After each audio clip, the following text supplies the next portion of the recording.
Estimadas estudiantes, en esta clase vamos a continuar con el cálculo del canal de descarga en vertederos laterales. Vamos a ver un ejemplo.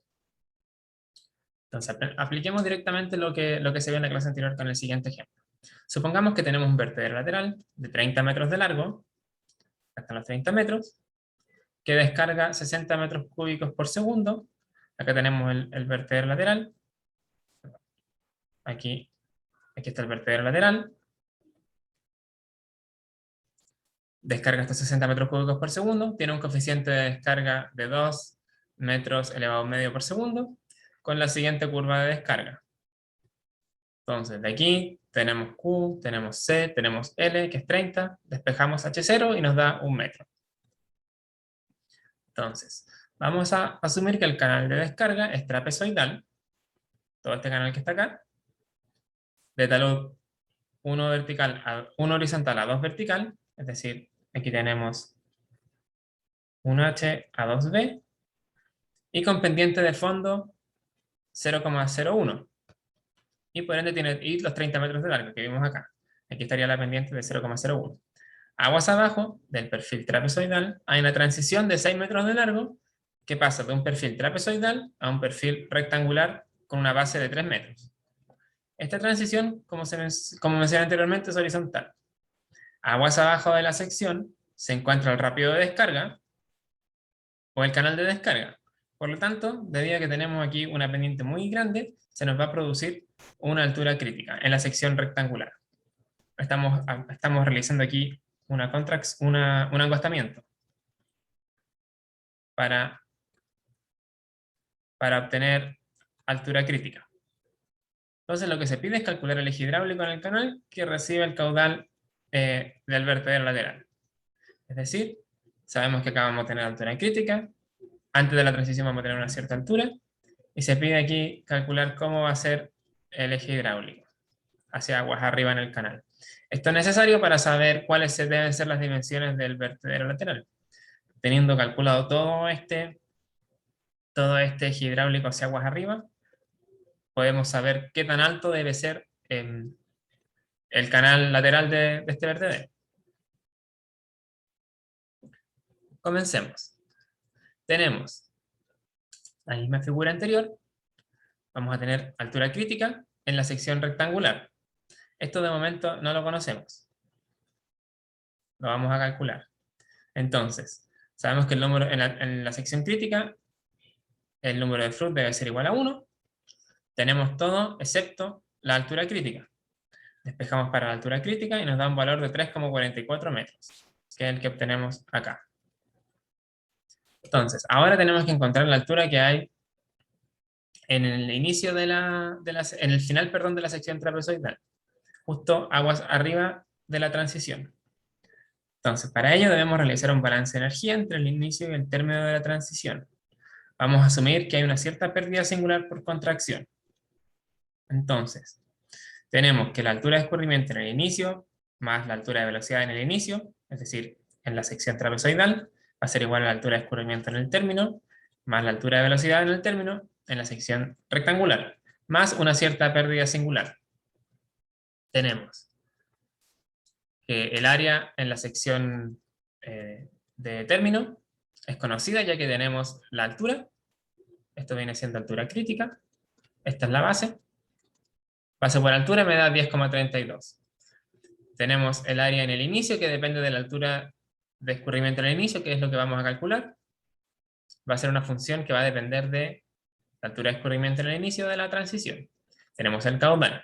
Entonces, reemplazando nuestra ecuación de energía, nos damos cuenta que nuestra incógnita es la altura de escurrimiento en el inicio, y aquí también tenemos la altura de escurrimiento en el inicio. Lo que nos queda por determinar es la pérdida singular. Entonces, para la contracción, es seguro asumir más o menos un coeficiente de 0,2 para esta pérdida por contracción, según lo que vemos en la pantalla, es decir, un 0,2 de la diferencia de alturas de velocidades entre el inicio y el término. Entonces, la altura de velocidad en el término de la sección la conocemos, porque conocemos la altura de escurrimiento, y en el inicio desconocemos la altura de escurrimiento. Entonces, vamos a tener una ecuación al reemplazar esto aquí, tendríamos una ecuación que solo depende de la altura de inicio, que al resolver el sistema obtenemos este valor, 5,25. Luego, utilizando la ecuación de conservación de momentum lineal que vimos en la clase anterior, vamos a poder empezar a calcular el eje hidráulico hacia aguas arriba. Para resolver esta ecuación, nos tenemos que dar un cierto delta X, ya que lo vamos a resolver paso a paso, de modo numérico. Por ejemplo, supongamos que delta X es igual a 1 metro.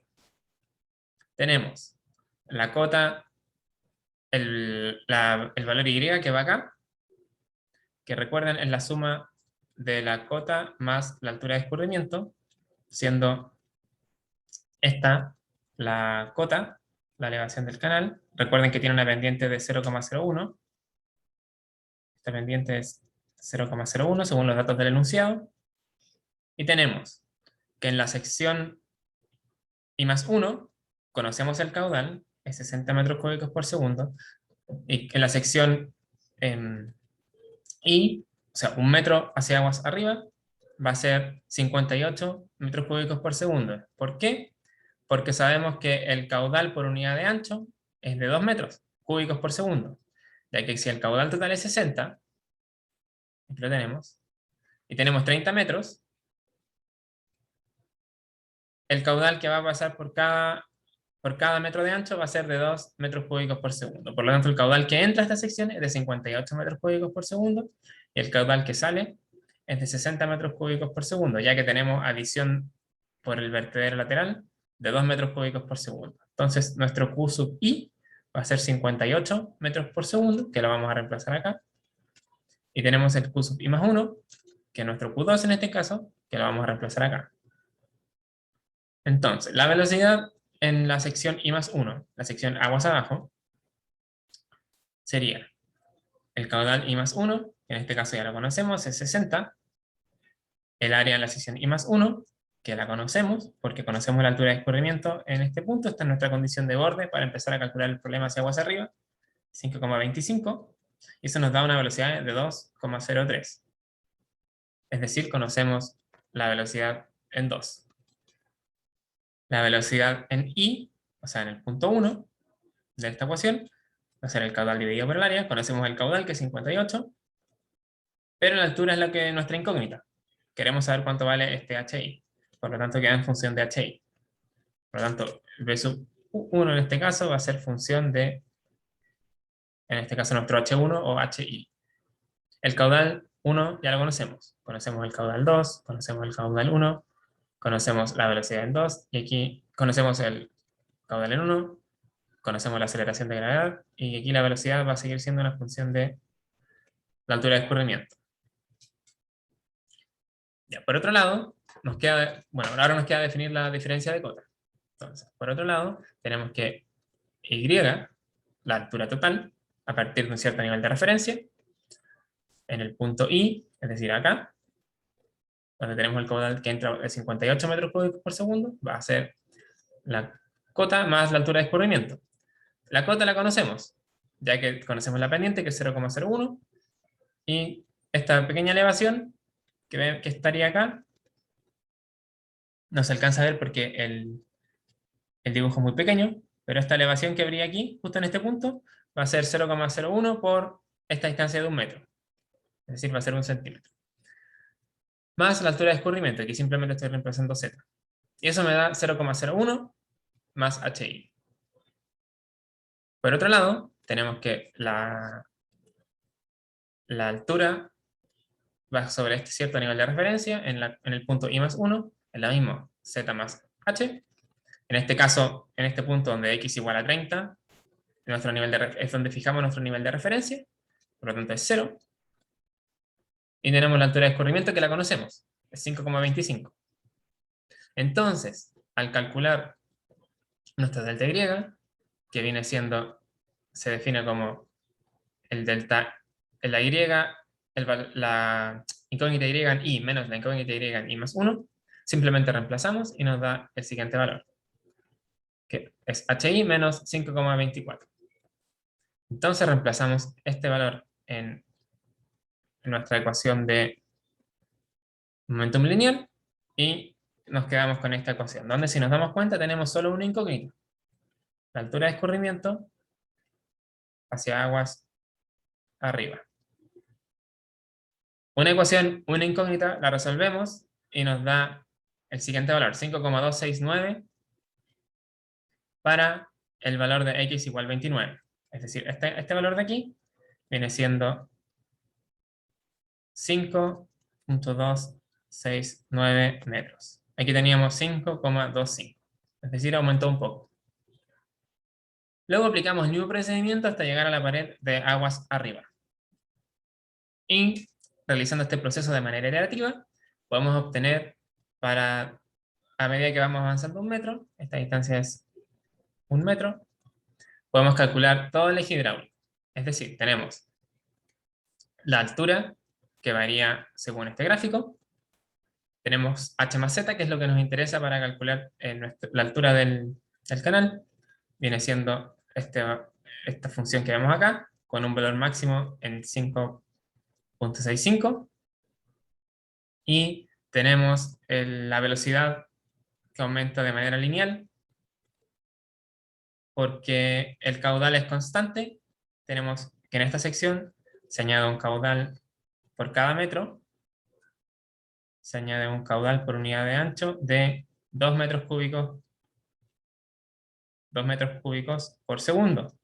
Por lo tanto, a medida que vamos aumentando caudal, aquí tenemos un caudal de 2.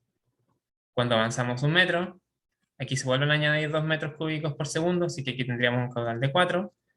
Aquí un caudal de 6, y así sucesivamente. Es por ello que la velocidad va aumentando, hasta tener aquí un caudal final de los 60 metros cúbicos por segundo, que son los que descargan por completo el vertedero lateral. Esto ha sido todo por la clase de hoy. Nos vemos en la siguiente clase.